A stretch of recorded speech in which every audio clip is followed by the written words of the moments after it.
সাবেক president Donald ট্রাম্পের সঙ্গে প্রতিদ্বন্দ্বিতা করতে যাচ্ছেন বর্তমান ভাইস প্রেসিডেন্ট কামালা হ্যারিস। এই দুজনের মধ্যে কে বেশি জনপ্রিয় বা কার প্রতি ভোটারদের সমর্থন বেশি সে বিষয়ে চলছে নানা আলোচনা।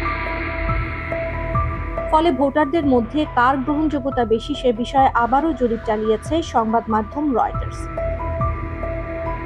প্রকাশিত জরিপে দেখা গেছে কামালা হ্যারিস ৪৫% সমর্থন নিয়ে এগিয়ে রয়েছেন। এক্ষেত্রে ট্রাম্পের রয়েছে ৪১% সমর্থন। চলতি বছরের জুলাইয়ে জরিপ চালিয়েছিল রয়টার্স। সে সময় ট্রাম্পের চেয়ে হ্যারিস ১% বেশি সমর্থন নিয়ে এগিয়ে ছিলেন। নতুন জরিপে দেখা গেছে নারী ও হিস্পানিকদের মধ্যে কামালা হ্যারিসের সমর্থন বেড়েছে। নারী ও হিস্পানিক ভোটারদের মধ্যে ১৩% পয়েন্ট ভিত্তিক ডোনাল্ড ট্রাম্পের চেয়ে হ্যারিস এগিয়ে রয়েছেন। তবে হোয়াইট ভোটার ও পুরুষদের মধ্যে ট্রাম্পের সমর্থন জুলাইয়ের মতোই বেশি রয়েছে। তাছাড়া কলেজ ডিগ্রি নেই এমন ভোটারদের মধ্যে তার জনপ্রিয়তা কমেছে 7 পয়েন্ট।